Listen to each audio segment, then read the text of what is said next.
আজকে আমরা আলোচনা করছি ভারতের ভূপ্রকৃতিকে নিয়ে। এটি ভারত যে চ্যাপ্টারটি রয়েছে ক্লাস 10 জিওগ্রাফির, তার এটা থার্ড পার্ট। অর্থাৎ ভারত চ্যাপ্টারটির এটি থার্ড পার্ট, তৃতীয় নাম্বার ভিডিও, যেখানে আমরা আলোচনা করছি ভারতের ভূপ্রকৃতিকে নিয়ে। আমরা পূর্ববর্তী ভিডিওটিতে আলোচনা করেছিলাম যে ভারতের যে ভূপ্রকৃতি তাকে 5টি ভাগে ভাগ করা যায়। উত্তরের পার্বত্য অঞ্চল, উত্তরের সমভূমি অঞ্চল, উপদ্বীপীয় মালভূমি অঞ্চল, উপকূলীয় সমভূমি অঞ্চল এবং দ্বীপপুঞ্জ অঞ্চল। প্রথম ভিডিওতে আমরা আলোচনা করেছিলাম উত্তরের পার্বত্য অঞ্চলকে নিয়ে। এখন আমরা আলোচনা করব উত্তরের সমভূমি অঞ্চলকে নিয়ে। তাহলে আমরা উত্তরের পার্বত্য অঞ্চলকে নিয়ে যেহেতু আলোচনা হয়ে গেছে, বর্তমান আমাদের উত্তরের সমভূমিকে নিয়ে আলোচনা করতে হবে। চলো তাহলে শুরু করা যাক।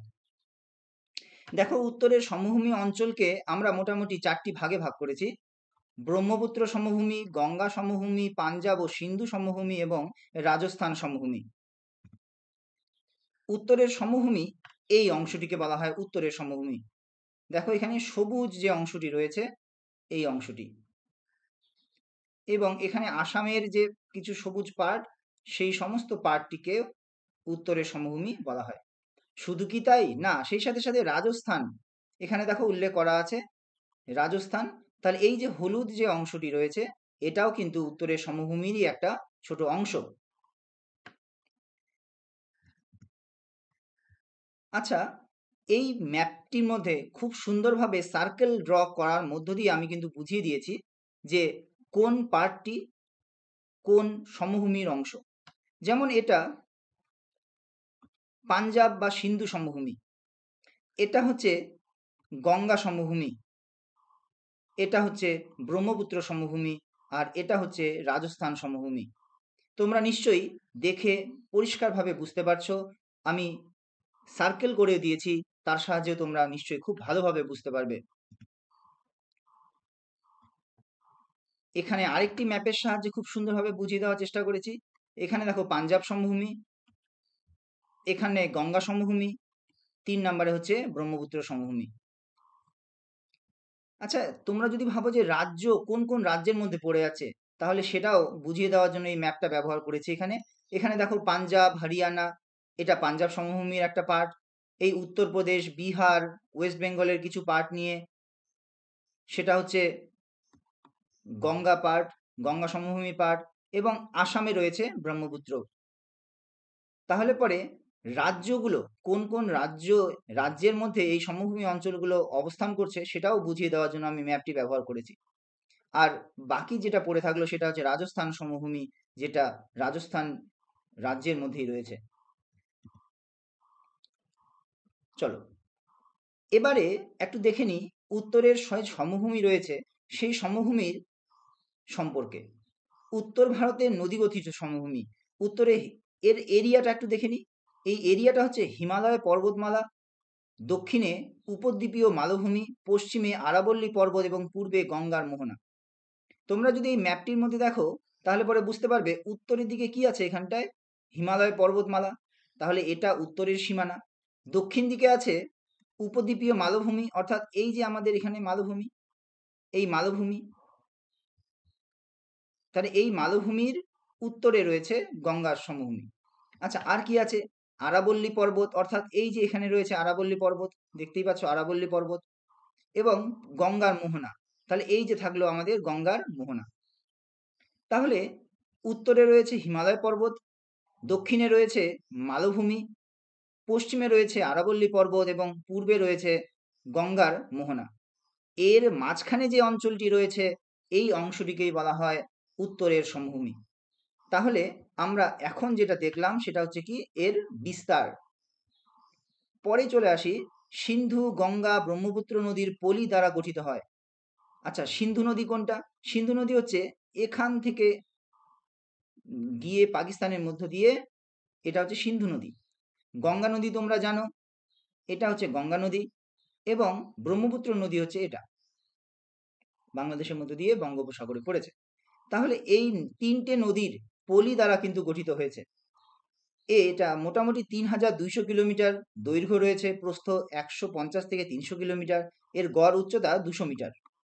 ঠিক আছে, এবং এই যে তিনটে জায়গা, সেই তিনটে জায়গার নামও উল্লেখ করে দিয়েছে, সিন্ধু পাঞ্জাব সমভূমি, গঙ্গা সমভূমি এবং ব্রহ্মপুত্র সমভূমি হিসাবে আমরা এদেরকে চিনি। এই ম্যাপটির মধ্যে তোমরা আরো ভালোভাবে বুঝতে পারবে যে কোনটা কোন জায়গা। দেখো, বারবার আমি ম্যাপ ব্যবহার করছি এই কারণে যাতে তোমাদের কাছে পিকচারটা একেবারেই ক্লিয়ার হয়ে যায়, যাতে কোনো রকম বুঝতে অসুবিধে না হয়। এখানে রয়েছে পাঞ্জাব সমভূমি, এখানে রয়েছে গঙ্গা সমভূমি, মানে এই টোটাল জায়গাটা হচ্ছে গঙ্গা সমভূমি, আর এটা হচ্ছে ব্রহ্মপুত্র সমভূমি, আর এটা তো পাঞ্জাব সমভূমি, তোমরা বুঝতেই পারছো। তাহলে ম্যাপ বারবার করে ব্যবহার করার মধ্য দিয়ে আমি কিন্তু তোমাদের বুঝিয়ে দেওয়ার চেষ্টা করছি যে কোন জায়গাটা ঠিক কোথায় রয়েছে। একটু আগে যে বললাম সিন্ধু নদী, ব্রহ্মপুত্র নদী এবং গঙ্গা নদী, সেটাও কিন্তু এই ম্যাপে দেওয়া আছে। তোমরা দেখতে পাচ্ছ এটা হচ্ছে সিন্ধু নদী, এটা হচ্ছে ব্রহ্মপুত্র নদী এবং গঙ্গা নদী, এটা হচ্ছে গঙ্গা নদী। তাহলে প্রথম যে সমভূমি রয়েছে সেটা হচ্ছে সিন্ধু নদী। তাহলে সিন্ধু নদী কোন কোন রাজ্যের মধ্য দিয়ে আছে? দেখো, রাজস্থানে কিছু আছে, পাঞ্জাব ও হরিয়ানার কিছু অংশ নিয়ে গঠিত হয়েছে। এটা দৈর্ঘ্য প্রস্থ নিয়ে কিছু বলেছে, এটা খুব একটা দরকার নেই, কিন্তু এখানে একটা জিনিস খুব ইম্পর্টেন্ট, সেটা হচ্ছে পঞ্চনদ। পাঞ্জাবে দেখো 5টা নদী আছে, বিপাশা, বিতস্তা, চন্দ্রভাগা, ইরাবতী, শতদ্রু। তাহলে এই 5টা নদী নিয়ে এই পাঞ্জাব জায়গাটি কিন্তু গঠিত হয়েছে, তাই একে পঞ্চনদীর দেশও বলা হয় পাঞ্জাব। আচ্ছা, এখানে বেশ কয়েকটি জিনিসকে একটু জানতে হবে, সেটা হচ্ছে যে দোয়াব কাকে বলে, ধায়া কাকে বলে, বেট কাকে বলে এবং চোস কাকে বলে। দোয়াব কাকে বলছে? দুটো নদীর মিলনস্থল, একটা নদী, দুটো নদী, এর যে মিলনস্থল এই জায়গাটিকে বলছে দোয়াব। ধায়া কাকে বলছে? পুরনো পলি গঠিত অঞ্চল, পুরনো যে পলি তার দ্বারা যদি কোনো অঞ্চল গঠিত হয় তখন তাকে বলছে ধায়া। বেট, নতুন পলি দ্বারা গঠিত যদি কোনো অঞ্চল হয় তখন তাকে বলছে বেট। এবং চোস কাকে বলছে? না, ক্ষয়প্রাপ্ত ভূমিভাগ যেটা শিবালিক থেকে নেমে আসা নদী দ্বারা গঠিত হয়েছে তাকে বলা হচ্ছে চোস। হয়তো তোমরা বুঝতে পারছো না, চলো আমি তোমাদেরকে এক এক করে ছবির মাধ্যমে বুঝিয়ে দিচ্ছি যাতে কোনো অসুবিধে তোমাদের না হয়। দেখো, দোয়াব কাকে বলছে? এই যে এখানে দুটো নদী, এটা একটা নদী, এটা একটা নদী, তার মাঝখানে যে জায়গাটা, এই জায়গাটিকে বলছে দোয়াব। নিশ্চয়ই এবারে বুঝতে পারছো, দুটো নদীর মাঝখানে যে জায়গা তাকে বলছে দোয়াব। এই জায়গাগুলো কিন্তু খুব উর্বর হয়, ঠিক আছে। আচ্ছা, তারপরে কি বলছে? ধায়া ও বেট। দেখো এখানটা নবীন পলি, এই যে এটা হচ্ছে নদী, এই নদীর কাছে যে পলি সেটা নবীন পলি, এবং দূরের যে পলি তাকে বলা হচ্ছে পুরাতন পলি। তাহলে নবীন পলি দ্বারা গঠিত অঞ্চলটাকে বেট বলছে এবং পুরাতন যে পলি তাকে বলছে ধায়া। দেখো, ছবির মাধ্যমে জিনিসটা একেবারেই ক্লিয়ার হয়ে যায়, পরিষ্কারভাবে বুঝতে পারবে, মনে রাখতে পারবে, তাই এই ছবিগুলোকে বারবার করে আমি ব্যবহার করছি। আচ্ছা, চোস কাকে বলছে? চোস হচ্ছে ক্ষয়প্রাপ্ত ভূমিভাগ যেটা শিবালিক থেকে নেমে আসা নদী দ্বারা গঠিত হয়েছে। তাহলে এই যে এটা শিবালিক পর্বত, দেখতেই পাচ্ছ এখানটায় লেখা আছে শিবালিক পর্বত। তাহলে এই যে টোটাল যে রেড অংশটা এটা হচ্ছে শিবালিক পর্বত। এই শিবালিক পর্বতের দক্ষিণ দিকে কি ক্ষয়প্রাপ্ত যে ভূমিভাগ, এই যে পাথুরে যে জায়গাটি রয়েছে, এটিকে বলা হচ্ছে চোস। এবারে চলে আসি পরবর্তী সমভূমি সম্পর্কে, গঙ্গা সমভূমি। এটি কি? এটি হচ্ছে পশ্চিমে পশ্চিমে যমুনা নদী, পূর্বে গঙ্গা বদ্বীপ, এর মাঝখানে যে অঞ্চলটি রয়েছে সেটা হচ্ছে গঙ্গা সমভূমির অংশ। এই অঞ্চলটা উত্তরপ্রদেশ, বিহার ও পশ্চিমবঙ্গের মধ্যে রয়েছে। দেখতেই পাচ্ছ আমাদের এখানে উত্তরপ্রদেশ, বিহার বিহার এবং পশ্চিমবঙ্গের মধ্যে রয়েছে। এর ক্ষেত্রফল প্রায় 3.75 লক্ষ বর্গ কিলোমিটার এরিয়া জুড়ে কিন্তু এটা রয়েছে। এর ঢাল কোন দিকে? উত্তর পশ্চিম থেকে দক্ষিণ পূর্ব দিকে, অর্থাৎ এটা হচ্ছে উত্তর, এটা হচ্ছে দক্ষিণ, এটা হচ্ছে পশ্চিম, এটা হচ্ছে পূর্ব। তাহলে বলেছে যে উত্তর পশ্চিম, অর্থাৎ উত্তর পশ্চিম এদিক থেকে এই দিকটায় ঢালু, ঠিক আছে। ওর জন্যই নদী উত্তর পশ্চিম দিক থেকে ধীরে ধীরে করে পূর্ব দিকে কিন্তু বয়ে আসে। আচ্ছা, এরপরে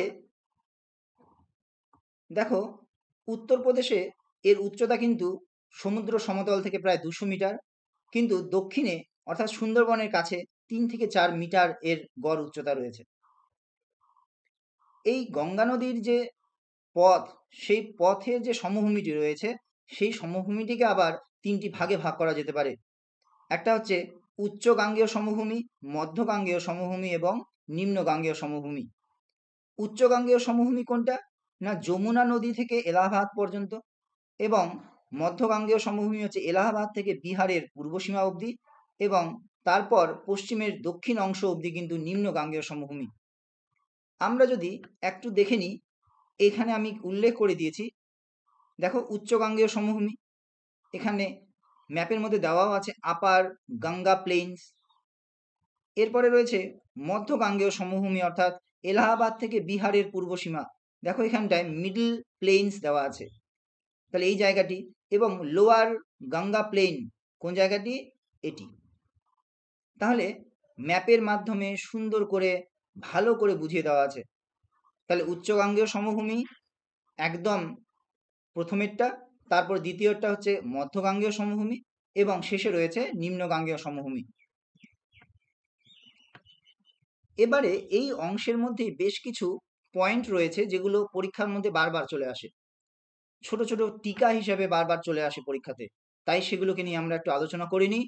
খুব সুন্দরভাবে খুব ভালো একটা ছবির মাধ্যমে বোঝানোর চেষ্টা করছি। দেখো, প্রথমে দেখি ভাবর কাকে বলে। ভাবর কাকে বলছে? না উচ্চ গঙ্গা সমভূমি, দিল্লি ও উত্তরপ্রদেশের অন্তর্গত এই অঞ্চলের নুড়ি বালি পলি দ্বারা গঠিত অনুর্বর ভূমিকে বলা হয় ভাবর। ছবিতে দেখে নাও, এই যে ভাবর।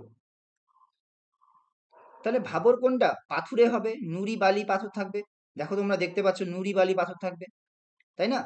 আর কি বলছে? এটা অনুর্বর একটা জমি। তাহলে উচ্চ গঙ্গা সমভূমিতে থাকবে, তাহলে উচ্চ গঙ্গা সমভূমিতে উপরের দিকে থাকবে পাথুরে নুড়ি কাকর বালি দ্বারা গঠিত একটা অনুর্বর জমিকে বলছে ভাবর। দেখো ক্লিয়ার হয়ে গেল, পরিষ্কার হয়ে গেল, ভুলতেই পারবে না একদম। নেক্সট, তারপরে কি বলেছে? তরাই। তাহলে তার দক্ষিণ অংশকে বলা হয় তরাই। তাহলে তার দক্ষিণ অংশ অর্থাৎ সাউথের দিকে, তাহলে এটা হচ্ছে নর্থ আর এটা হচ্ছে সাউথ। তাহলে সাউথের দিকে কি আছে? তরাই। তাহলে তার ঠিক নিচের যে জায়গাটা, ঢালু জায়গাটা যেখানে জল জমা হয়, সেই জায়গাটিকে বলছে তরাই। আচ্ছা, এরপরে রয়েছে নবীন পলিযুক্ত অঞ্চলকে বলছে খাদার, ও প্রাচীন পলিযুক্ত অঞ্চলকে বলছে ভাঙ্গর। দেখো এখানটায় খাদার কাকে বলছে? নবীন পলি। তাহলে নদীর ঠিক পাশে যে পলিটা রয়েছে তাকে বলা হয় খাদার, এবং পুরাতন পলি অর্থাৎ দূরের যে পলি তাকে বলা হয় ভাঙ্গর। ক্লিয়ার হয়ে গেল। তাহলে নদীর কাছে যে পলি তাকে বলা হয় খাদার, আর দূরে যে রয়েছে তাকে বলা হয় ভাঙ্গার। এবং একেবারে উত্তরে বা উচ্চ পার্বত্য অঞ্চলে যে নুড়ি বালি কাকর দ্বারা একটা জায়গা যেটা অনুর্বর পাথুরে জমি তাকে বলছে ভাবর, এবং তার দক্ষিণে যে ঢালু জায়গাটি রয়েছে তাকে বলছে তরাই। দেখো ছবির মাধ্যমে পরিষ্কার বোঝা যাচ্ছে। এই ম্যাপটি একটু দেখে নাও, এই যে এখানে রয়েছে ভাবর, তারপরে রয়েছে তরাই, নদীর কাছে যে পলি, নতুন পলি তাকে বলা হয় খাদার, পুরনো পলিকে বলা হয় ভাঙ্গর। পরিষ্কার বোঝা যাচ্ছে? চলো নেক্সট স্লাইডে চলে আসি। তৃতীয় যে সমভূমিটি রয়েছে সেটা হচ্ছে ব্রহ্মপুত্র সমভূমি। অসম রাজ্যে প্রায় সম্পূর্ণ এর অন্তর্গত। ব্রহ্মপুত্র নদীর যে পলি তার দ্বারা গঠিত অঞ্চল। এই নদীপথে কিন্তু বালুচর ও অনেকগুলো দ্বীপ রয়েছে। খুব বিখ্যাত একটা দ্বীপ সেটা মাজুলি দ্বীপ, আমি ছবির মাধ্যমে পরবর্তীতে দেখাচ্ছি। আর এখানে কিন্তু প্রতি বছর প্রচুর পরিমাণে বন্যা হয়। আচ্ছা দেখো, এই যে নদী, যেটা ব্রহ্মপুত্র নদী, যেটা অরুণাচল প্রদেশের মধ্য দিয়ে ঢুকে আসামের মধ্য দিয়ে গিয়ে বাংলাদেশ, তারপরে বে অফ বেঙ্গলে পড়েছে। তোমরা এখানে দেখতে পাচ্ছ এই ম্যাপটিতে চিমায়ংদুং গ্লেশিয়ার, এখান থেকে এই ব্রহ্মপুত্রের নদীর উৎপত্তি হয়। আসলে নদী নয়, এটাকে নদ বলা হয়। আচ্ছা, তারপরে সাংপো নামে বয়ে আসে, দিহং হয়ে এটা ধীরে ধীরে ভারতে প্রবেশ করে, এবং আসামের মধ্য দিয়ে গিয়ে এটা বাংলাদেশে প্রবেশ করে। ঠিক আছে? আর এখানে দেখতে পাচ্ছ এই ম্যাপটির মধ্যে ব্রহ্মপুত্র প্লেইনস, অর্থাৎ ব্রহ্মপুত্র নদী যে পলি নিয়ে এসেছে, সেই পলি দ্বারা যে সমভূমিটি গঠিত হয়েছে তাকে বলা হয় ব্রহ্মপুত্র সমভূমি। এই ব্রহ্মপুত্র সমভূমি ঠিক এই জায়গাটিতে এখানে একটি দ্বীপ রয়েছে। দ্বীপ কাকে বলা হয়? সমুদ্র থেকে, সমুদ্রের জলভাগের থেকে একটু উঁচু করে যে সমভূমিটি অবস্থান করছে, যার চারদিকে জল মাঝখানে স্থল, তাকে বলা হয় দ্বীপ। তাহলে এইরকম একটা দ্বীপ যে প্রায় ভারতের সব থেকে বৃহত্তম দ্বীপ, নদী দ্বীপ, তাকে বলা হয় মাজুলি দ্বীপ। এই যে মাজুলি দ্বীপের লোকেশন এখানে দেখিয়ে দিয়েছি, আর এই যে জায়গাগুলো যে রয়েছে, ছবিগুলো যে রয়েছে, এটা মাজুলি দ্বীপেরই কিছু ছবি তোমাদের সামনে তুলে ধরেছি যাতে তোমরা একটু বুঝতে পারো, দেখতে পারো। লাস্ট যে অংশটি রয়েছে সেটা হচ্ছে রাজস্থানের মরুভূমি অঞ্চল। অনেকেই এই অঞ্চলটিকে সমভূমির মধ্যে গ্রহণ করে না, কিন্তু অনেক বইয়ে আবার এটাকে সমভূমি এর অংশ হিসাবেই কিন্তু বারবার করে দেখানো রয়েছে। তাহলে এই জায়গাটা দেখো, এখানে অ্যারো করে দেওয়া আছে রাজস্থান প্লেইনস, তাহলে এই জায়গাটা হচ্ছে রাজস্থান মরুভূমি বা রাজস্থান সমভূমির অংশ। কি বলেছে এখানে, কিন্তু আমাদের বেশ কিছু জিনিস সম্পর্কে জানতে হবে, যেমন মরুস্থলী কি, ধ্রিয়ান কাকে বলা হয়, এখানে একটু স্পেলিং মিস্টেক্স আছে, এটা ধ্রিয়ান হবে। বাগার কাকে বলা হয়, রোহি কাকে বলা হয়, থালি কাকে বলা হয় এবং হামাদা কাকে বলা হয়। একটু দেখে নিই। মরুস্থলী অর্থাৎ পশ্চিম অংশ রুক্ষ উদ্ভিদহীন বালিয়ারি সমৃদ্ধ, সেটিকে বলা হয় মরুস্থলী। ধ্রিয়ান কাকে বলা হয়, চলমান বালিয়ারি। বালিয়ারি কাকে বলা হয়, বালির যে উঁচু উঁচু যে অংশ তাকে বলা হয় বালিয়ারি। এরপরে রয়েছে বাগার, পূর্ব অংশ স্বল্প বালুময়, তাকে বলছে বাগার। রোহি অর্থাৎ কৃষিযোগ্য প্লাবনভূমি, তাকে বলছে রোহি। থালি কাকে বলছে, নদী লুনি নদীর উত্তরে বালুময় ক্ষুদ্র মরু অংশ, তাকে বলছে থালি। এবং হামাদা কাকে বলছে, পশ্চিমে শিলাময় শুষ্ক অঞ্চলটাকে বলছে হামাদা। দেখো বললাম তো ঠিকই, কিন্তু হয়তো মনে রাখতে পারবে না, এর জন্যই আমি কিছু ছবির মাধ্যমে তোমাদের বুঝিয়ে দেওয়ার চেষ্টা করছি। চলো দেখে নাও। রাজস্থান মরুভূমির মধ্যে আমরা তাহলে এইগুলোকে নিয়ে এখন দেখব। তাহলে বাগার, রোহি, ক্ষুদ্র মরু অঞ্চল, হামাদা, মরুস্থলী। তাহলে প্রথমেই দেখে নাও, এখানে রয়েছে বাগার। তাহলে একদম প্রথমেই দেখতে পাচ্ছ এটিকে বলছে বাগার। তারপরে রয়েছে রোহি, তারপরে রয়েছে ক্ষুদ্র মরু অঞ্চল, তারপরে রয়েছে হামাদা, তারপরে রয়েছে মরুস্থলী। দেখো এখানে মরুস্থলী কি, এই যে হামাদার পশ্চিমে শুধু বালি দিয়ে শুষ্ক মরু অঞ্চল, তার মানে হচ্ছে এটা, তাই না? এটাকে বলছে মরুস্থলী, একেবারে পশ্চিমে রয়েছে। তার আগে কি রয়েছে, হামাদা। হামাদা কি না, ক্ষুদ্র মরুর পশ্চিম প্রান্তে বালি ও শিলাখণ্ড দ্বারা গঠিত অঞ্চল, তাকে বলছে হামাদা। এই ক্ষুদ্র মরু কাকে বলছে, রোহির পশ্চিম প্রান্তে অবস্থিত অঞ্চল। রোহি কোনটা, এই যে এই অংশের রোহি, তার মানে এই যে এটা হচ্ছে ক্ষুদ্র মরু অঞ্চল, এটা হচ্ছে রোহি, আর এটা হচ্ছে বাগার। ঠিক আছে, চলো দেখে নাও। আরো ভালোভাবে বোঝানোর জন্য তো আমি আরো কিছু ছবি ব্যবহার করেছি এখানটায়। মরুস্থলী, তাহলে এই জায়গাটা হচ্ছে মরুস্থলী, ম্যাপের মাধ্যমে পরিষ্কার বুঝতে পারছো। ধ্রিয়ান কাকে বলে, চলমান বালিয়ারি, অর্থাৎ বালির যে উঁচু উঁচু যে জায়গাগুলো রয়েছে তোমরা দেখতে পাচ্ছ এখানে, এগুলোকে বলা হচ্ছে বালিয়ারি। আর এই বালিয়ারিগুলো কি হয়, বায়ুর প্রবাহের সাথে সাথে এক স্থান থেকে অন্য স্থানে সে বয়ে যায় বা এক স্থান থেকে অন্য স্থানে শিফট হয়ে যায়।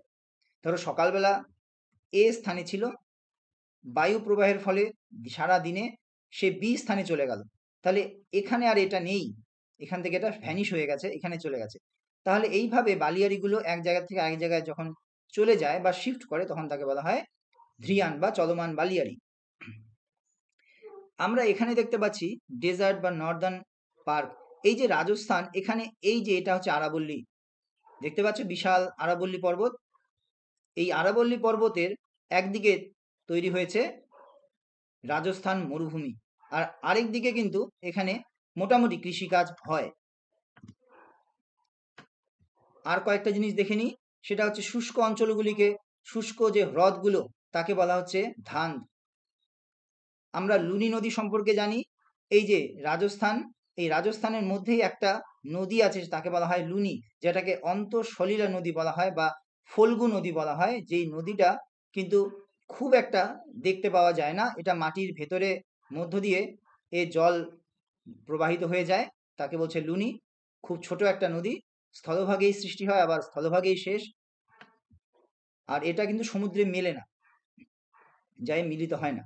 এরপরে রয়েছে রান, মরু অঞ্চলের নিচু অংশে যেখানে জল জমে যায়, জলাভূমির মতো সৃষ্টি হয়, তাকে বলা হয় রান। কোন জায়গাটা, এই যে রান অফ কচ্ছ, এই জায়গাটা হচ্ছে রান।